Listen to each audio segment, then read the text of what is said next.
The serene deep blue expanse of the Great Lakes, a symbol of peaceful coexistence and shared natural heritage, has become the unlikely epicenter of a geopolitical and economic confrontation that threatens to rupture the world's longest undefended border. For generations, the lakes have been managed under a complex, delicate framework of treaties and goodwill between the United States and Canada.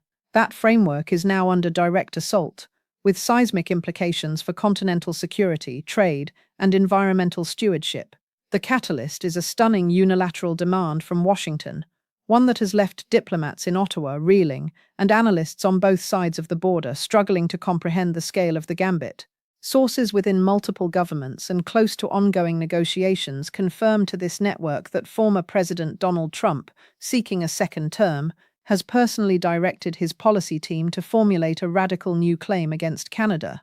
The demand is for a payment of $650 billion, a figure so vast it approaches the total annual economic output of a nation like Sweden. The stated justification, according to briefing documents reviewed by our investigative team, is a combination of alleged historical inequities in water usage, security burdens borne by the United States, and outstanding trade deficits. This is not a routine trade dispute. It is a financial ultimatum targeting the very foundation of the bilateral relationship, delivered with the subtlety of a seismic charge.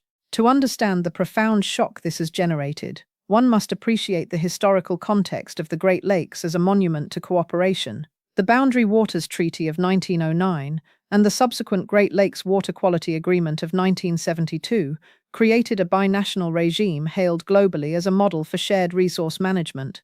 The International Joint Commission (IJC), established by the treaty, has for over a century settled disputes quietly, using science and law as its guides. The lakes themselves hold 21% of the world's surface fresh water, a strategic resource of incalculable value.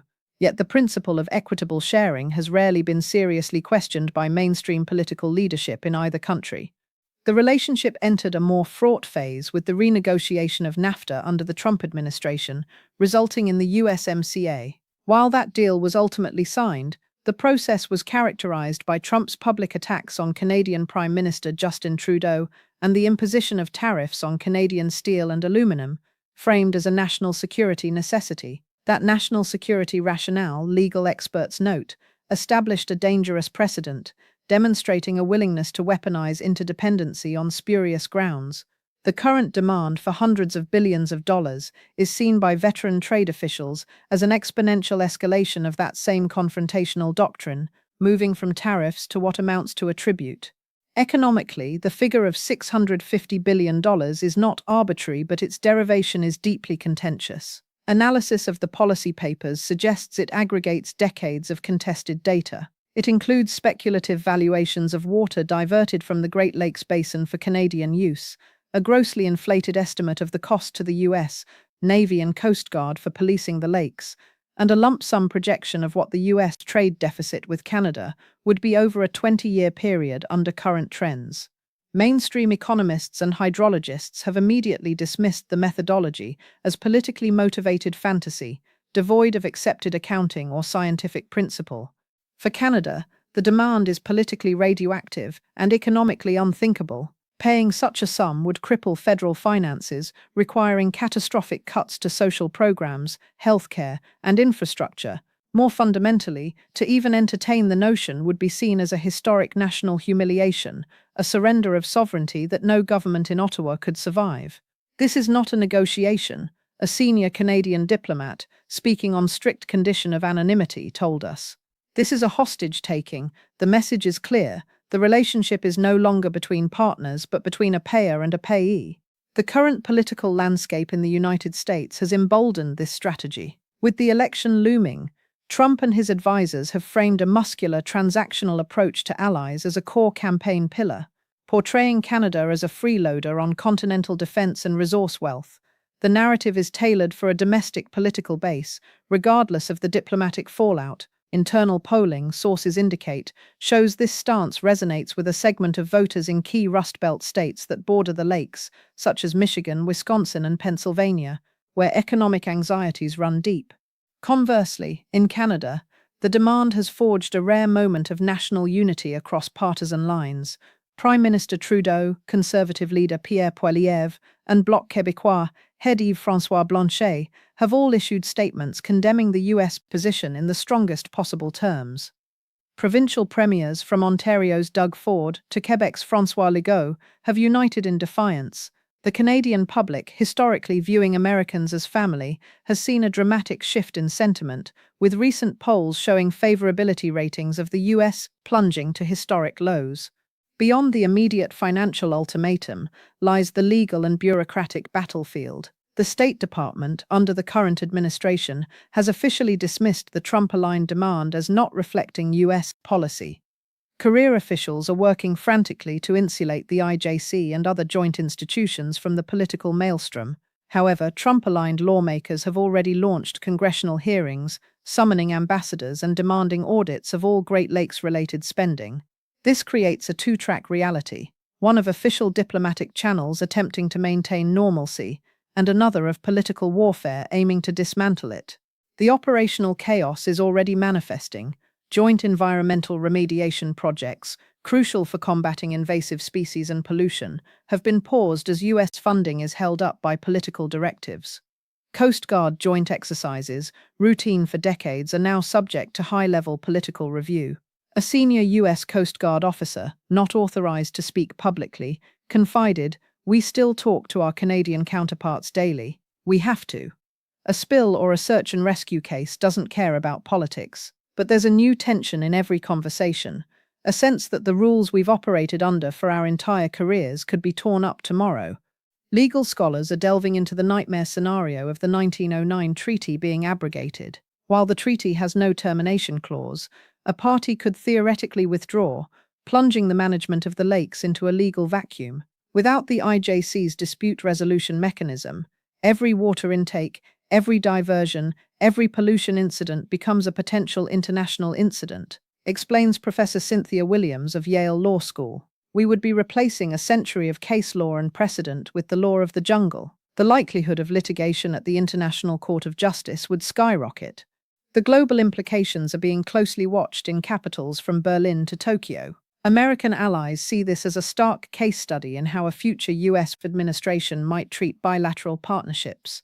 If the United States can make a $650 billion claim against its closest neighbor and NATO ally over water and trade, what stops it from making similar claims against Germany, Japan, or South Korea? A European Union strategic analyst asked during a background briefing.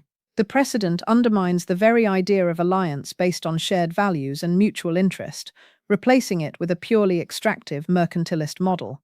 Environmental scientists are sounding a separate but equally urgent alarm. The Great Lakes ecosystem is under immense stress from climate change, nutrient runoff, and invasive species. Its management requires constant, unimpeded cooperation and data sharing. Science doesn't have a nationality, stated Dr. Anya Sharma, a lead author on International Joint Commission climate reports. If political barriers go up, our monitoring networks fail, we will be flying blind into an ecological crisis. A new invasive species could be detected too late, or a toxic algal bloom could cross the border with no coordinated response. The lakes themselves will be the ultimate casualty. Within the corporate world, the uncertainty is paralyzing long-term investment. The integrated auto industry, agriculture, and manufacturing sectors that span the border are built on just-in-time supply chains and predictable rules. CEOs are now quietly developing contingency plans for border delays, new tariffs, and even the previously unthinkable, a severing of the seamless industrial ecosystem. The cost of this demand isn't just $650 billion, the CFO of a major automotive parts supplier told us. The real cost is in the billions already being lost in stalled investments and hedging strategies. It's a tax on the future, paid by workers on both sides. Military and intelligence cooperation forms another critical and less visible pillar of the relationship.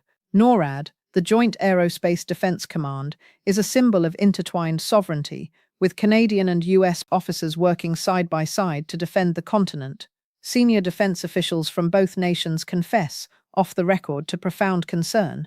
While operational military ties are protected by strict protocols, the political poisoning of the relationship creates vulnerabilities. Intelligence sharing could become less fluid, and joint procurement projects, like the modernization of NORAD itself, could face new political hurdles. The human dimension along the border is one of deepening anxiety and sadness. In communities like Sault Ste. Marie, split between Michigan and Ontario, or the Thousand Islands region, families and businesses are interconnected. Mayors of border cities have formed an emergency coalition, pleading with both federal governments to step back from the brink. "We are not abstractions on a policy paper," said the mayor of Windsor, Ontario, directly across from Detroit. "We are communities that breathe together, work together, and succeed together." This political brinksmanship is tearing at the fabric of our daily lives for a political headline. Looking ahead, analysts outline several potential trajectories, none of them benign.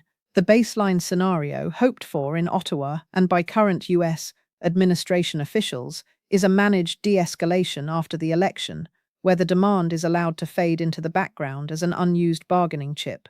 However, this would leave a permanent scar of distrust, and the underlying grievances would remain weaponized for future political cycles. The cooperative model would be permanently damaged, replaced by a wary transactional standoff. A more dangerous scenario emerges if the political pressure in the US continues to build. This could lead to a series of punitive, unilateral actions short of the full financial demand, but equally corrosive. These might include executive orders restricting water flows, imposing massive new tolls on shipping through the Great Lakes St. Lawrence Seaway, or withdrawing from specific aspects of the water quality agreements. Each action would force a Canadian retaliation, likely in the form of counter-tariffs or challenges through the USMCA dispute panels, triggering a rapid tit-for-tat escalation. The worst-case scenario, now being wargamed in think tanks and foreign ministries, involves a full-scale repudiation of the 1909 treaty framework. This would constitute an unprecedented rupture in Western relations. Canada would be forced to seek new international alliances and partnerships, potentially looking to Europe and Asia for security and trade guarantees it can no longer rely on from the United States. The global balance of power would subtly but irrevocably shift, as other nations recalibrate their understanding of American reliability. For the United States, the strategic cost of such a rupture would be immense, if less immediately economic. It would singularly alienate its most important resource partner and security ally, at a time of heightened competition with China and Russia. It would signal to the world that American foreign policy is now entirely volatile and domestically driven, making long-term coordination with allies impossible. The short-term political victory sought by some would result in a permanent structural weakening of American influence and leadership. The closing image of this confrontation may not be of diplomats at a table or politicians at a rally, but of the lakes themselves, vast, ancient, and indifferent to the borders drawn upon them. They have survived glaciers and industrialization. Now they face a new threat born not from neglect, but from a calculated political decision to weaponize interdependence. The $650 billion figure is a provocation, but the true stakes are far higher. The trust between nations, the health of a global freshwater resource, and the model of international cooperation itself. The showdown is indeed just beginning, and its waves will be felt far beyond the shores of the Great Lakes. The world is watching, knowing that if this bond can be broken, no alliance is safe.